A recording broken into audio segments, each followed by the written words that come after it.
Aloha! We are BYUH Enactus. Surrounded by the Pacific Ocean, our university gathers students from over 70 countries from across the world. Our story begins in the Pacific Islands.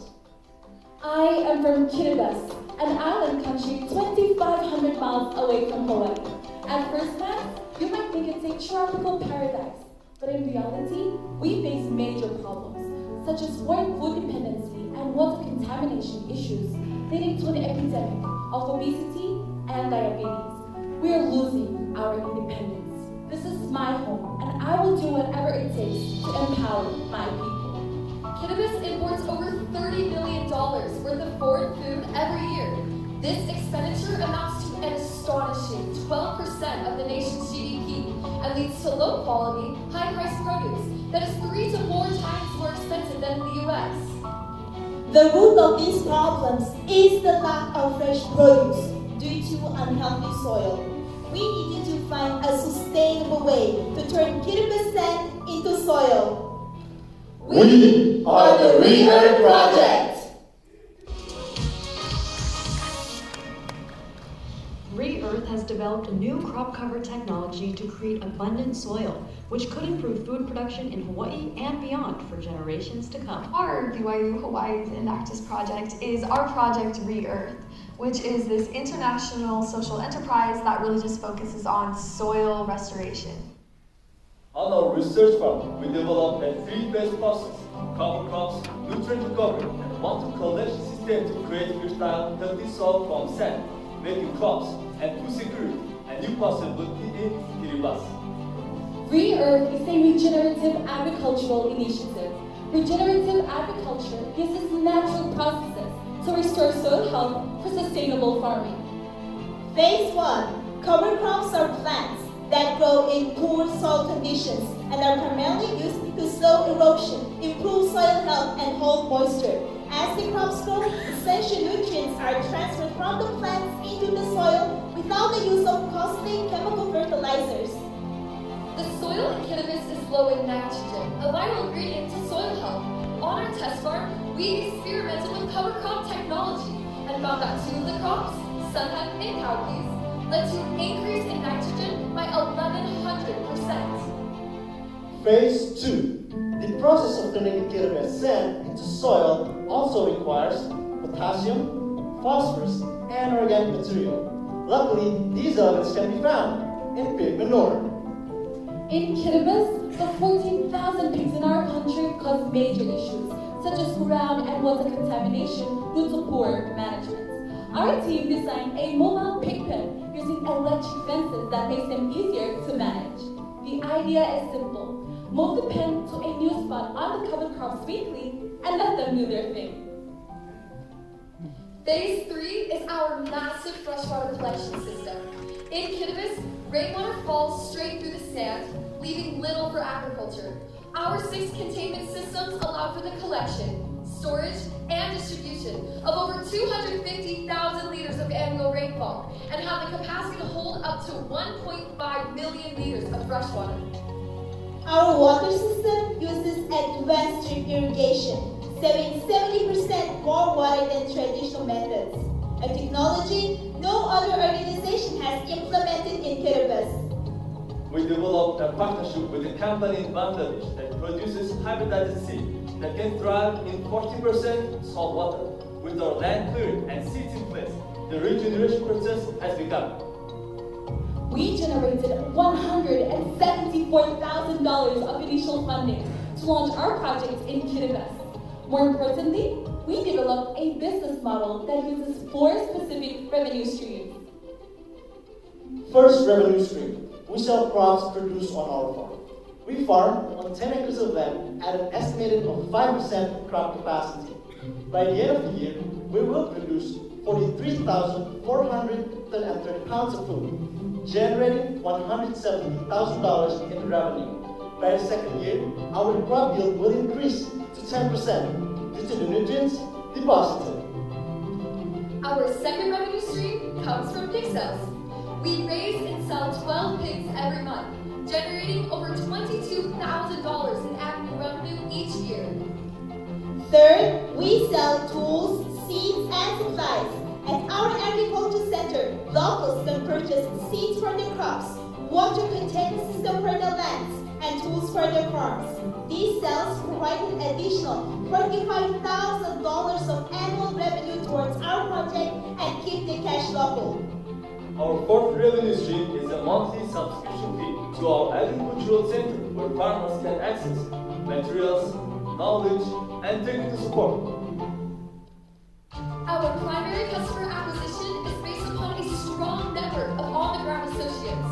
Currently in Kittibis, we are working with 16 local restaurants, grocery stores, schools, and churches who are both excited and committed to buying our produce. We have received this letter stating the full support and approval of the Kittibis government. We are also working with 32 community associations and nonprofits. Our team on the ground is led by Enactus alumnus, Eritai Kateri. Howdy, my name is Eritai.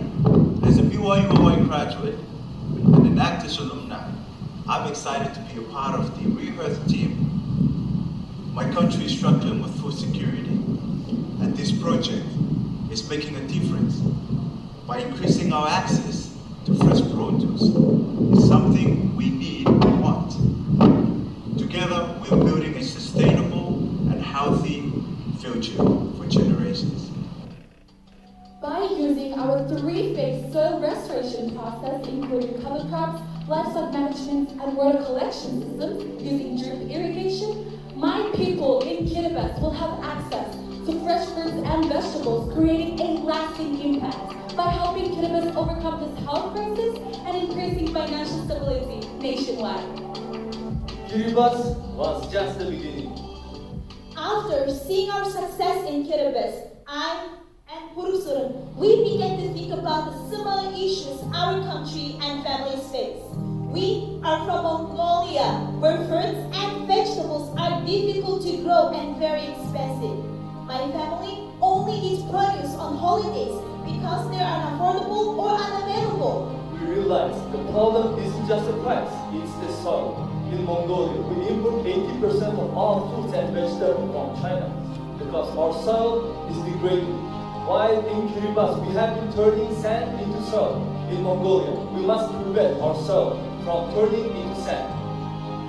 In Mongolia, there are only 3.3 million people compared to 70 million livestock. The overgrazing of the land is causing many areas in Mongolia to turn into desert. Regenerative agriculture is new in Mongolia, so this summer we traveled there to introduce our three-phase process. We have begun seeding on 490 acres to restore soil nutrition and installed some of the first electric fences in Mongolia to manage livestock with local farmers. By using our soil restoration process in Mongolia matches Kittibis in using cover crops, livestock management, and water retention. In partnering with the agricultural liaison for the government, the University of Mongolia, they determined that our cover crop method is the most successful for soil restoration and are now recommending it to their farmers. We weren't the only ones who recognized this great need for soil restoration in Mongolia. Through our partnerships in Canada and Mongolia, we have been entrusted with the use of 12,400 acres of land, heavy machinery such as tractors, tillers, and harvesters, and thousands of pounds of seed, valued at over $1.8 billion. This is a game changer. On our 12,400 acres of land, we run our agricultural center, where farmers and students will learn our processes, new skills, and entrepreneurial leadership. We have also developed a farmer's manual, translated into 3 languages to support farmers after they complete their training programs. Our business model in Mongolia is similar to Kittibis. We implement the subscription model and use 4 revenue streams, selling seeds, equipment, livestock, and soil consulting services. In Mongolia, we currently have orders for 100 tons of seed, various farming equipment, and electric fencing, bringing in an additional $289,800 in orders. One of the reasons our project is successful is we work directly with our partners and Enactus alumnus in Bangladesh, Canada, United States, and Mongolia. Naknasumot Subak. As a BYU Hawaii alumni, I'm honored to be part of this ReEarth partnership. Together here in Mongolia, we were able to improve the soil to a level that we were unable to achieve on our own. I'm so excited about the future of working together.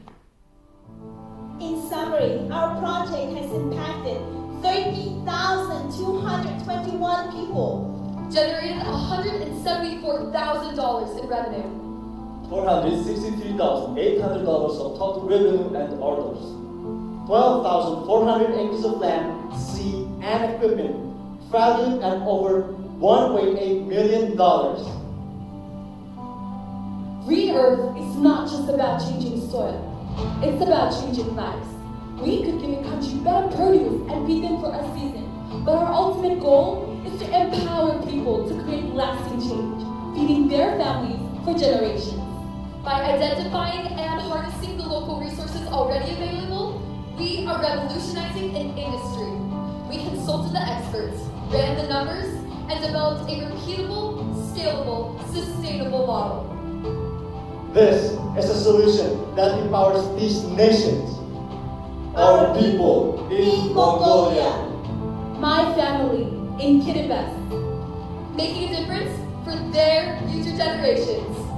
We are BYU Enactus. Aloha!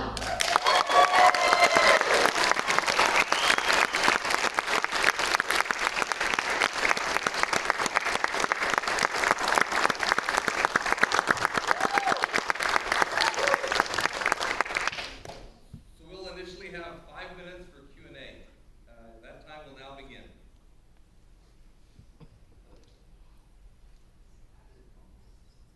Any questions y'all would like to ask? We're just blown away. Just a comment. It is so much more solid than the last time. So much better. It's just amazing. So let me help you understand. So when we go to this competition, there's going to be probably, when we make it to the final round, 100 judges, business people, executives, managers, and they're going to basically ask questions to say, is this really your project, and are you really doing it? Like, do you know your stuff about your project? That's the kind of questions they're going to ask to legitimize. This looked really cool, but did you really do it, or is it somebody else doing it that you're just the show horse for? So those are the kind of questions. We'll start. Go ahead. Okay, so the last time we saw this, the focus was all on Kiribati, and now we see Mongolia. How did that come about? So, BYU Hawaii has lots of Mongolian students. And when we hear about the Enactus project, especially ReEarth, many Mongolian students wanted to apply this project in Mongolia. And especially the Mongolian people suffer highest rate of stomach cancer in the world, and which caused by consuming lots of meat and not enough vegetables and food. And actually this is the innovation my people want, and also it's increasing the food security in Mongolia. And that's the main reason. ReEarth grows soil, and soil grows fresh fruits and vegetables that people in Kiribati as well as people in Mongolia need. And I'm here because this is something that my people want. And our project is literally impacting lives, including mine. Imagine having fresh fruits and vegetables only on holidays, which equals to 8 times a year. That was me. It was a treat for me to wake up on my birthday morning and find a banana at my nightstand. And ReEarth is increasing the availability of fresh produce. You mentioned that it's scalable. I mean, what problems do you see in making this an even larger program for some more of the developing countries? Do you see any objectives or barriers in scaling this up to have impact millions of people? We are first starting with both Kiribati and Mongolia because we know the local impacts that this can make. We're literally changing these two separate nations on such a local and personal level. So once we're able to do this, then we can really start to scale. But we've already begun looking to scale in both the Cook Islands and Tuvalu. We don't see any major issues as far as scaling goes because this project is needed really everywhere. So we're starting with these two locations where we can really have a huge impact, empowering entrepreneurial leadership, especially in local communities like Kiribati, where we're in the the process of establishing the first commercial farm in the history of that nation.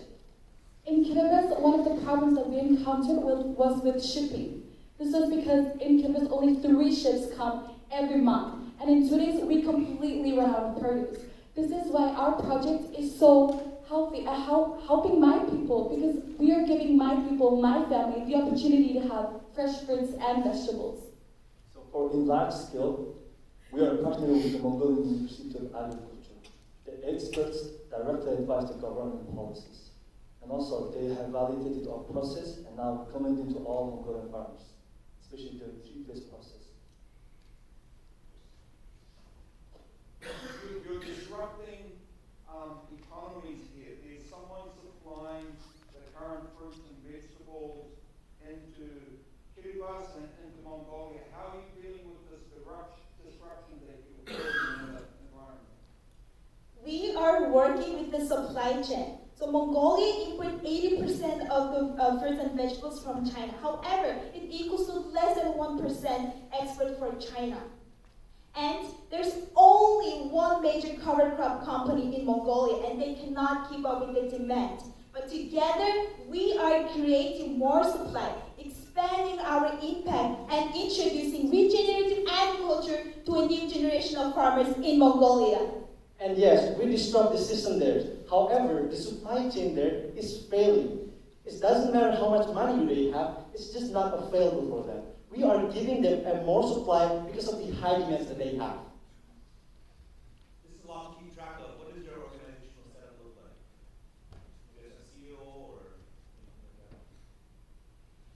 Yes, so our headquarters is established in Hawaii, and we also have agriculture centers established in Kiribati and Mongolia. Their day-to-day activities are managed by our BYUH Enactus alumni. So through our partnership that we are able to control and manage our operations in those locations. What's your, how much does it cost to maintain your operations monthly? Each month, it takes a different amount per location, but it costs $10,000 to set up a farm.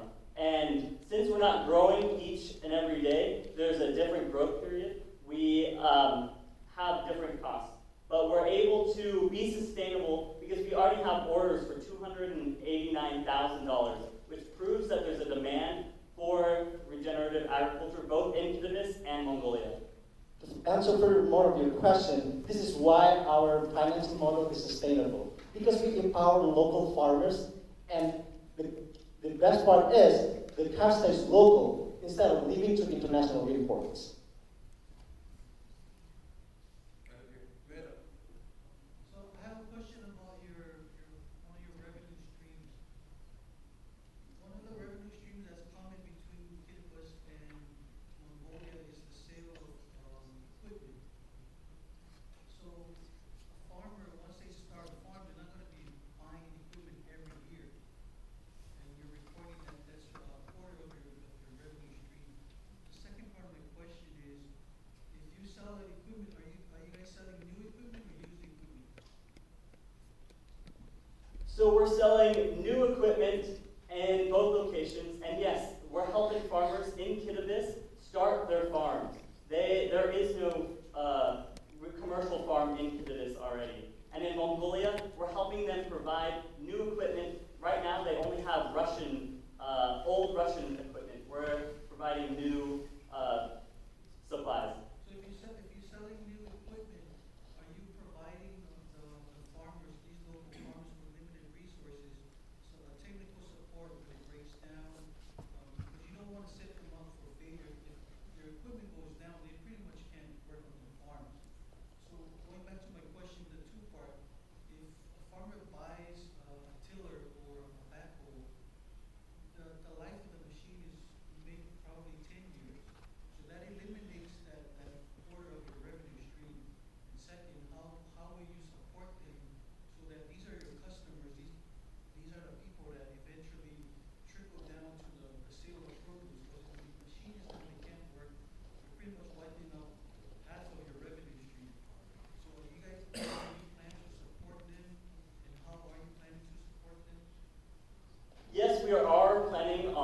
supporting the farmers with the maintenance of their supplies, but that's not our main revenue stream. Our main revenue stream is selling cover crop seeds to the farmers so they can actually focus on having a profitable yield. If there's need, they pay the subscription model to have that technical support.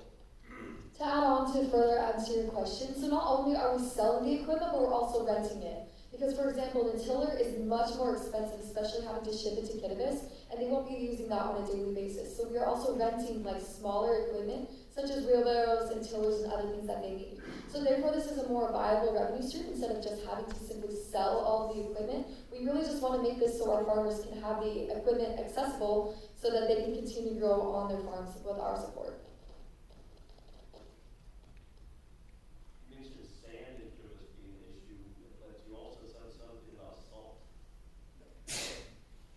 In Kiribati, we are only 3 meters above sea level, and this is why most of, if not all of the land is infected with salt. Our wells are usually very salty, and that is the only way we can collect fresh drinking water, if not for the rain. So this is why our project is bringing my family and the people of Kiribati a more sustainable way of growing fresh produce as well as attaining water. Your time has now expired. Thank you.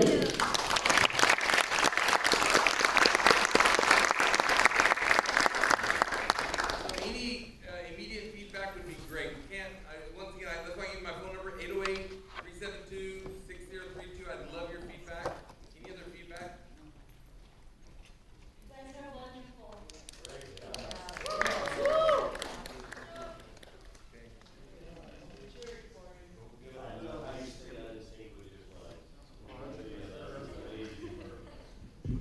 It's the 75 hours they've spent the last month from 9 o'clock until 3 o'clock in the morning. You know, you're so awesome. We are so proud of you. We just wanted to give you a small token. So we have, and I know it's not going to be cold in Puerto Rico, obviously, but we've got some polo shirts and some hoodies, some gloves, and some, what else have we got here? Hoodies and the beanies, okay? So if they don't fit you, just take them back to Goose Store and trade them in for something that fits you.